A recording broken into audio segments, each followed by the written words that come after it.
O Senhor esteja convosco. Ele está no meio de nós. Proclamação do Evangelho de nosso Senhor Jesus Cristo, segundo Marcos. Glória a vós, Senhor. Naquele tempo, Jesus voltou para casa com os seus discípulos e de novo se reuniu tanta gente que eles nem sequer podiam comer. Quando souberam disso, os parentes de Jesus saíram para agarrá-lo porque diziam que ele estava fora de si. Os mestres da lei, que tinham vindo de Jerusalém, diziam que ele estava possuído por Belzebu e que, pelo príncipe dos demônios, ele expulsava os demônios. Então Jesus os chamou e falou-lhes em parábolas. Como é que Satanás pode expulsar a Satanás? Se um reino se divide contra si mesmo, ele não poderá manter-se. Se uma família se divide contra si mesma, ela não poderá manter-se. Assim, se Satanás se levanta contra si mesmo e se divide, não poderá sobreviver, mas será destruído. Ninguém pode entrar na casa de um homem forte para roubar seus bens, sem antes o amarrar. Só depois poderá saquear sua casa. Em verdade vos digo, tudo será perdoado aos homens, tanto os pecados como qualquer blasfêmia que tiverem dito. Mas quem blasfemar contra o Espírito Santo nunca será perdoado, mas será culpado de um pecado eterno. Jesus falou isso porque diziam, ele está possuído por um espírito mau. Nisso chegaram sua mãe e seus irmãos. Eles ficaram do lado de fora e mandaram chamá-lo. Havia uma multidão sentada ao redor dele, então lhe disseram, tua mãe e teus irmãos estavam lá fora à tua procura. Ele respondeu, quem é minha mãe e quem são meus irmãos? E olhando para os que estavam sentados ao seu redor, disse, aqui estão minha mãe e meus irmãos. Quem faz a vontade de Deus, esse é meu irmão, minha irmã e minha mãe. Palavra da salvação. Glória a vós, Senhor. Saudemos a palavra de Deus.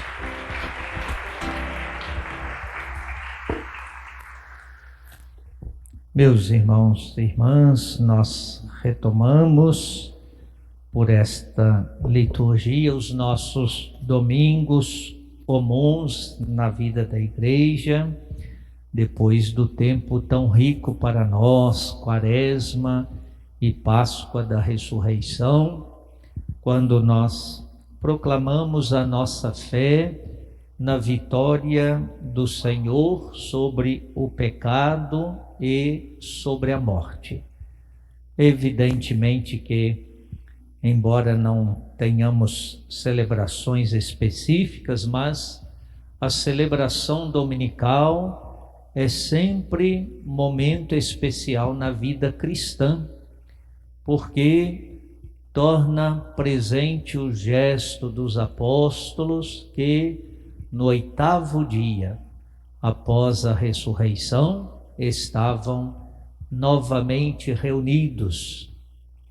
Então, o domingo para nós, ou a liturgia dominical que nós já antecipamos, traz esta riqueza, não só do dia do Senhor, ele ressuscitou para nós, mas traz a riqueza também dos apóstolos que a cada 8 dias retomavam esse grande acontecimento. O Senhor ressuscitou, está vivo no meio de nós. E esse mistério proclamado na Eucaristia celebrada, quando nós ouvimos a palavra de Deus, mas também nós nos aproximamos da mesa do grande banquete em que o Senhor mesmo se dá como nosso alimento. E nesta liturgia, tantas palavras que nos inspiram, mas de modo especial o Evangelho. Jesus está pregando e realizando gestos, tirando das pessoas o mal, dando liberdade às pessoas, seja curando-as de males físicos, como também de experiências negativas espirituais. E Jesus, diz o texto, estava tão ocupado com as pessoas, junto com os discípulos, que nem tempo tinham para comer. O texto diz que alguns dos seus parentes diziam que ele não estava normal, perturbado, não compreendiam a missão e o gesto de Jesus, como também não compreendiam os escribas, os fariseus, que vão acusar Jesus de uma série de coisas. E no texto de hoje, acusam Jesus de agir em nome do príncipe dos demônios, na escritura chamado de Belzebu.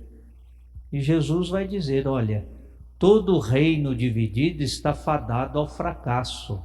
Se o mal está dividido, ele está fadado ao fracasso. Ele disse, uma família está dividida, está fadada ao fracasso. Se uma comunidade de fé está dividida, está fadada ao fracasso.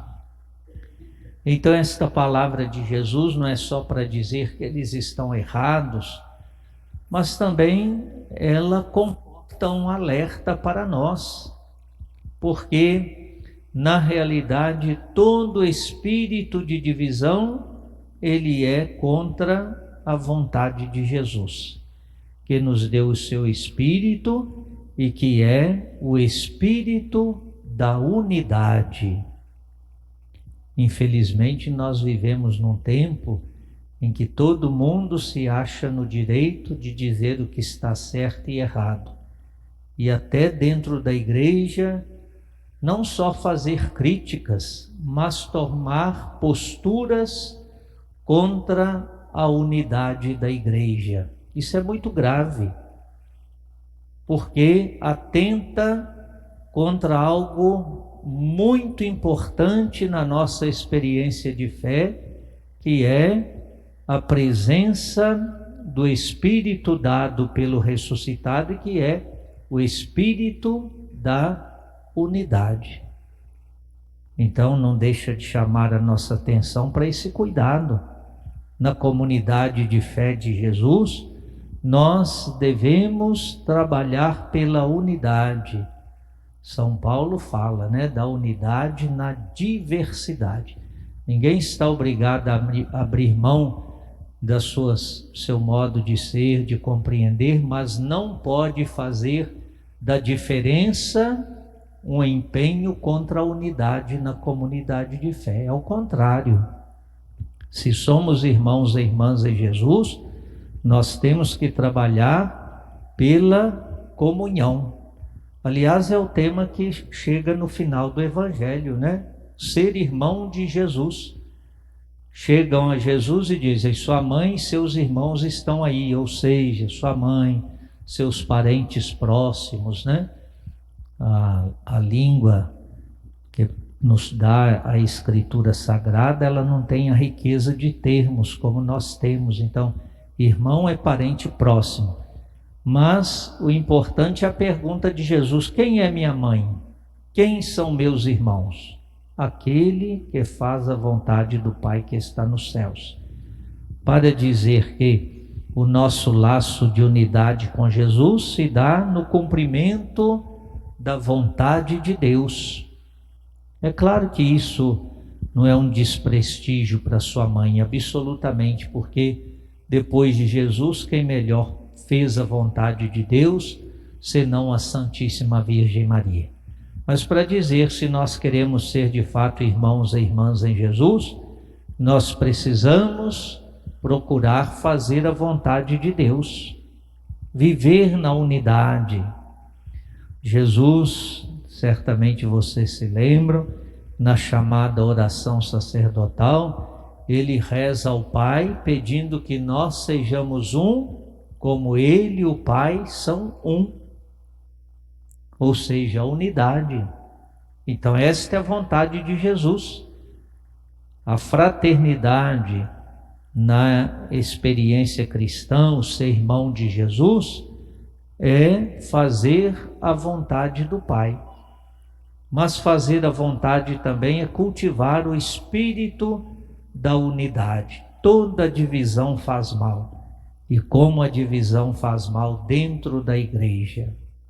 E às vezes nós não temos consciência do grande mal que às vezes fazemos, criando divisões dentro das nossas comunidades.